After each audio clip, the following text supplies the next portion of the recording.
नमस्कार दोस्तों, स्वागत है आपका एग्जाम बुक चैनल में। दोस्तों यूपीएसआई 2021 और UP triple S C PET के लिए जो है सबसे ज़्यादा जो कैंडिडेट्स परेशान है, खासकर यूपीएसआई के लिए जो परेशान है, बहुत ज़्यादा आप लोगों ने जब रिक्वेस्ट करी तो उसके बाद एक रिक्वेस्ट ये थी कि सर ये बताइए हमारे मॉक टेस्ट में जो है वो नंबर इंक्रीज़ नहीं हो पाते हैं, ऐसा क्या करें हम जो मॉक टेस्ट में नंबर इंक्रीज़ हो जाए हमारे।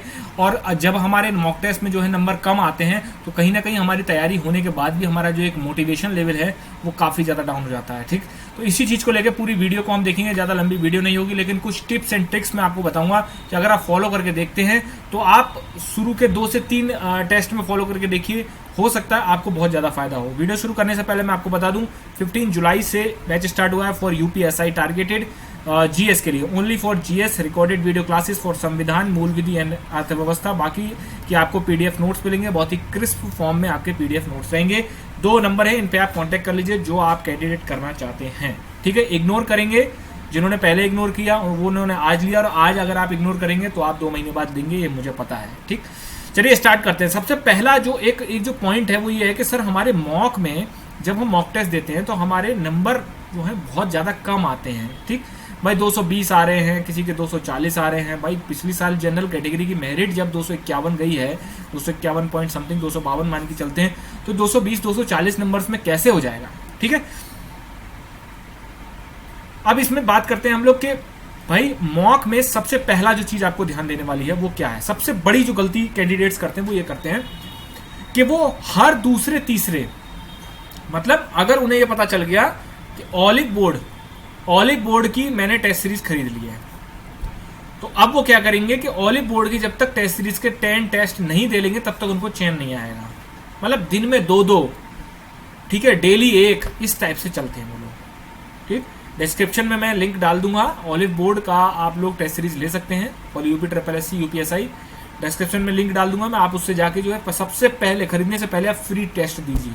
ठीक, फ्री देने में कुछ किसी का पैसा नहीं जाता।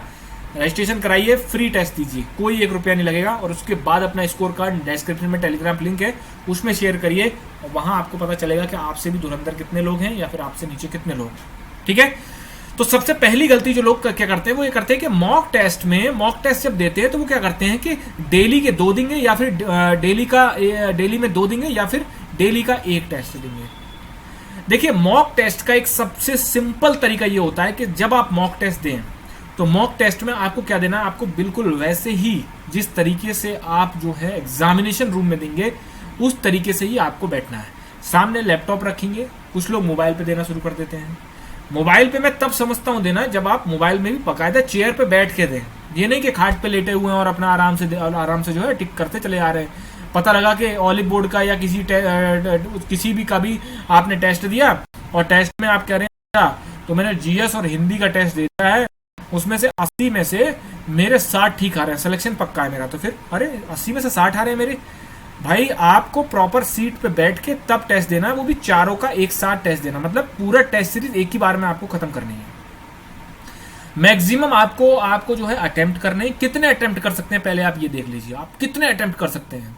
ठीक, नंबर 1 पॉइंट, आपको डेली टेस्ट नहीं निकालना है। अगर आपने एक टेस्ट आज निकाल लिया है, उसके बाद आपने मान लीजिए 160 क्वेश्चन उसमें अटेम्प्ट करते हैं और उसमें आपके 110 ठीक हो पाते हैं, मतलब 50 क्वेश्चन आपके गलत हो जाते हैं।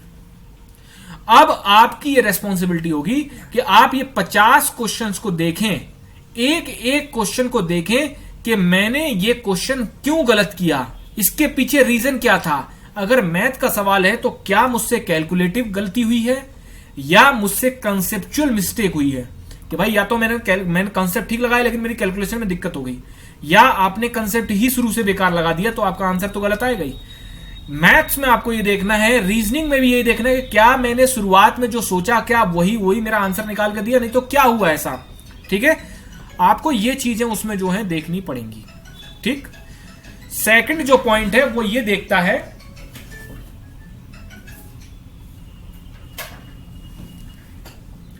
सेकंड पॉइंट जो है वो आपको ये बताता है कि भाई आपका जो है जब आपने टेस्ट सीरीज को स्टार्ट कर दिया, ठीक, अब टेस्ट सीरीज स्टार्ट करने के बाद आपने देख लिया कि हाँ मेरे 50 क्वेश्चन में गलती है, फिर क्या करेंगे आप एक एक क्वेश्चन को देखिए। जीएस में देखिए कि क्या मैंने इसमें तुक्का लगाया था या फिर क्या मैंने ऑप्शन में ही गलती कर दी, क्या ये सवाल मुझे आता था, या मैंने ऑप्शन टिक करने में गलती कर दी जल्दबाजी में, क्या किया मैंने इसमें, या मुझे आता ही नहीं था। अगर आपने मान लीजिए प्रायिकता का कोई क्वेश्चन किया, या आपने परम्यूटेशन कॉम्बिनेशन का कोई क्वेश्चन किया और आपसे गलती हो गई, या आपने परसेंटेज का कोई क्वेश्चन किया, गलती हो गई, क्यों गलती हुई? अगर आपका कॉन्सेप्ट गलत है तो बैक टू बेसिक्स, मतलब दोबारा उस चैप्टर को रिवाइज करिए। अगर आपकी कैलकुलेशन में मिस्टेक है तो इसका मतलब आपको कैलकुलेशन पे ध्यान देना है। अगर आपके कॉन्सेप्ट में दिक्कत है तो आपको बैक टू बेसिक्स का फॉर्मूला लागू करना है, मतलब आपको उस चैप्टर को दोबारा देखना है कि मैंने कॉन्सेप्ट में गलती क्यों करी। जीएस में अगर आपने प्रेसिडेंट का सवाल गलत कर दिया, फिर से वही बैक टू बेसिक्स, प्रेसिडेंट में मैंने ये सवाल क्यों गलत किया, क्या ये मुझे आता था या मेरे कॉन्सेप्ट लगाने में दिक्कत हो गई। ठीक, हिंदी में भी आपको सेम ऐसी देखना है। हिंदी में दो तरीके से चीजें होती है, फैक्ट, एक कॉन्सेप्ट। कॉन्सेप्चुअल क्लियरिटी अगर आपकी है, देखिए हमेशा याद रखिए कॉन्सेप्ट बेस्ड क्वेश्चन गलत नहीं होने चाहिए, क्योंकि कॉन्सेप्ट बेस्ड क्वेश्चन जब आप गलत होते हैं, फैक्ट में तो देखिए हो सकता है आपसे गलत हो रहा है क्योंकि वो रट्टाफिकेशन होता है, फैक्ट का कोई भी ये नहीं होता कि फॉर्मूला कहां याद हो रहा है। कॉन्सेप्ट एक बाकायदा कॉन्सेप्ट बिल्डिंग होती है एक दिमाग में कि हाँ यार ये क्यों हुआ। ठीक, तो आपको सबसे पहले ये ध्यान देना है कि भाई मेरे से गलती क्यों हुई। और जब आप उस पेपर को पूरा एक दिन मतलब जैसे मान लीजिए आपने क्या करा कि सबसे पहले तो आपको ये देखना है कि कम से कम 2 या 3 टेस्ट सीरीज आपको लेनी है। टेस्ट सीरीज मतलब जिसमें 10-10 सेट होते हैं। भाई ऑलिव बोर्ड की ले लो, टेक्स्ट बुक की ले सकते हो, या फिर किसी की भी ले सकते हो आप। ठीक है, किसी की भी आप जो है ले सकते हो, उसमें कोई वो नहीं है, लेकिन आपको कम से कम 30 से 40 सेट निकाल के जाने हैं एग्जाम तक। एग्जाम टाइम में आप कोई एक टेस्ट सीरीज को होल्ड पे रखिए, जिससे कि एग्जाम से 1 महीने पहले आप उसको लगाना शुरू कर दें। पहली बात तो यह है कि आपको डेली टेस्ट नहीं लगाना है। अगर आपने आज टेस्ट लगाया तो 1 दिन का गैप रखिए, उसके बाद 1 दिन बाद लगाइए। ठीक, नहीं तो आप 2 दिन का भी गैप रख सकते हैं, उसके बाद एक टेस्ट सीरीज लगाइए। क्यों लगाइए? क्योंकि आपका दिमाग जो है सबसे पहले जब आप 1 दिन का टेस्ट देंगे तो आपको ये पता रहेगा कि मेरे से गलतियां क्या हो रही हैं। आप देखिए, अगर आप टेस्ट सीरीज को एनालाइज नहीं कर रहे हैं तो कोई फायदा नहीं है टेस्ट सीरीज देने का, आपका स्कोर उतना ही आएगा। ठीक, अगर आप एक टेस्ट सीरीज को करने के बाद एनालाइज कर रहे हैं बढ़िया तरीके से उसको कि हाँ यार ये क्वेश्चन क्यों गलत हुआ या कैसे गलत हुआ, क्या हुआ। नंबर 2, किसी भी टेस्ट सीरीज को कम या ज्यादा समझने की जरूरत नहीं है। ठीक, जितना ज्यादा से ज्यादा क्वेश्चन निकाल लेंगे आप, उतना आपके लिए फायदा होगा। जितना ज्यादा से ज्यादा क्वेश्चन निकाल लेंगे, ठीक, उतना आपके लिए फायदा होगा। देखिए ये तो ऐसी चीज हो गई ना कि मतलब ऐसी कि कोई चीज अगर आपकी बॉडी को एनर्जी दे रही है, कोई हेल्दी चीज है, तो ऐसा नहीं है कि आप उसको लिमिटेड वे में खाइए, या फिर नहीं मैं तो जो है मतलब मैं तो लिमिटेड ही खाऊंगा, मैं ज्यादा नहीं खा सकता। अरे वो जब आपके शरीर को लग रही है, आप उससे हेल्दी हो रहे हैं, तो खाइए ठीक तरीके से दबा के। कहने का मतलब ज्यादा से ज्यादा क्वेश्चन आपके दिमाग से निकल के जाएंगे तो आप जो है अच्छा स्कोर करेंगे। नंबर 3 पॉइंट इसमें जो मैं आपको बताना चाहता हूं वो ये है, प्रत्येक टेस्ट सीरीज अगर आपने 40 टेस्ट निकाले हैं तो एग्जाम टाइम में, मतलब एग्जाम से पहले आपको 40 के 40 टेस्ट को रीटेस्ट देना है, मतलब उनको रिवाइज करना है। ठीक भाई, टेस्ट सीरीज बनाने वाले भी तो कोई ना कोई हम आप जैसे होते हैं, लेकिन जब आप इनको रिवाइज कर लेंगे तो आपके दिमाग से हो सकता है जीएस का ही कोई क्वेश्चन फंस जाए, हो सकता है मैथ का कोई क्वेश्चन ना फंसे, लेकिन कैलकुलेशन आपकी जो है उस टाइप की आ जाए कोई। तो आपको इसको इस हिसाब से करना है कि रिवीजन आपको टेस्ट का भी करना है, लेकिन बट लास्ट टाइम में। नंबर 4 क्या कहता है? वो ये कहता है कि यदि आपके नंबर 400 में से 300 प्लस जा रहे हैं तो भी आप अपने आप को दरोगा ना समझें।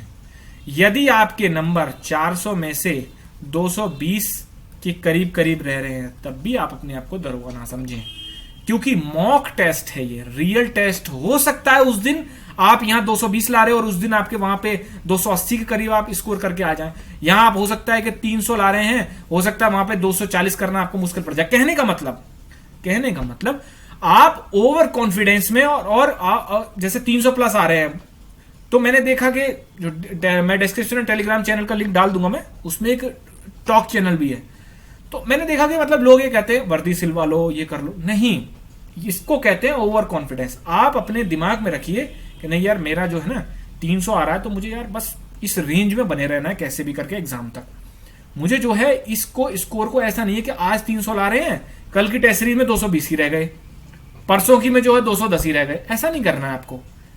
ठीक, कुछ बच्चे बहुत ज्यादा ओवर स्मार्ट है, जब मैं उनसे कहता हूं अपना स्कोर कार्ड डालिए तो वो क्या करते हैं कि पहले टेस्ट सीरीज को खुद सॉल्व कर लिया, फिर दोबारा रीटेस्ट दे दिया, आंसर सारे पता है, उसमें उनके नंबर 350 360 आ रहे हैं। एक चीज ध्यान रखना, ऐसे लोगों से सख्त बच के रहना, ठीक। वो सिर्फ आपको डिमोटिवेट करने के लिए ये सब काम करते हैं। नंबर कम आ रहे हैं तो भी आपको अंडर कॉन्फिडेंट नहीं होना है, कॉन्फिडेंस बनाए रखिए, आपको एक सीट लेके जानी है। 300 प्लस आ रहे हैं, ज्यादा स्कोर आ रहा है तो भी मतलब हवा में मत उड़िए, क्योंकि ज्यादा हवा में उड़ेंगे तो उतनी ही तेजी से नीचे गिरेंगे। सिंपल तरीके से, बहुत सिंपल तरीके से आप अपना स्कोर को मेंटेन रखिए। जिनका स्कोर कम है वो कोशिश करिए, एनालाइज करिए टेस्ट सीरीज को कि हाँ मेरे से कहाँ गलती हुई, क्या कैलकुलेशन मिस्टेक करी या कौन सी मिस्टेक करी मैंने, वो चीज आपको ध्यान रखनी है, ठीक। मैथ्स हो गया, रीजनिंग हो गया, जीएस हो गया, हिंदी हो गया, सभी को आपको समान तरीके से फोकस करके चलना है। जिस चीज में आप बहुत अच्छे हैं, जैसे किसी की मैथ बहुत अच्छी है, तो मैथ अच्छी है तो इसका मतलब ये नहीं कि मैथ को आप जो है बिल्कुल इग्नोर करके चलेंगे। मैथ में कोशिश ये करिए कि हफ्ते में एक बार रिवीजन कर लीजिए, ठीक। वीक में 1 टाइम आपका रिवीजन, वीक में वो सब्जेक्ट जो आपका सबसे अच्छा है, ठीक, उसको आपको जो है रिवाइज भी करते रहना है। जो सबसे कमजोर सब्जेक्ट है उसको डेली टाइम दीजिए, ज्यादा टाइम दीजिए। समय है अभी 2-2.5 महीने का, अगर अक्टूबर तक एग्जाम हो जाता है बहुत ही अच्छी बात है, ठीक। लेकिन आप मान के चलिए अक्टूबर नवंबर इन्हीं टाइम में आपका एग्जाम हो जाएगा। और अगर इस टाइम में एग्जाम आपका नहीं होता है, दिसंबर तक अगर आपका एग्जाम नहीं होता है, तो पॉसिबिलिटी है नेक्स्ट ईयर की, बट 80% पॉसिबिलिटी इसी साल कराने की। इसलिए आप अपनी तैयारी को बिल्कुल पेस में लेके चलिए। पूरे दिन में बस यही माला मत जपते रहिए, पेपर कब होगा, पेपर कब होगा, वो वाली यूट्यूब देख लिया, वो वाला पेपर का कटिंग देख लिया, अरे यार ये क्या हो रहा है, मैं कुछ नहीं। आप तैयारी करनी है ना, आप तैयारी करते रहिए, धीरे धीरे धीरे करके तैयारी करती रहिए, कछुए की चाल से चलिए, लेकिन जो है आप सीधी डायरेक्शन में देखते रहिए, जीत आपकी हो जाएगी 100%। धन्यवाद।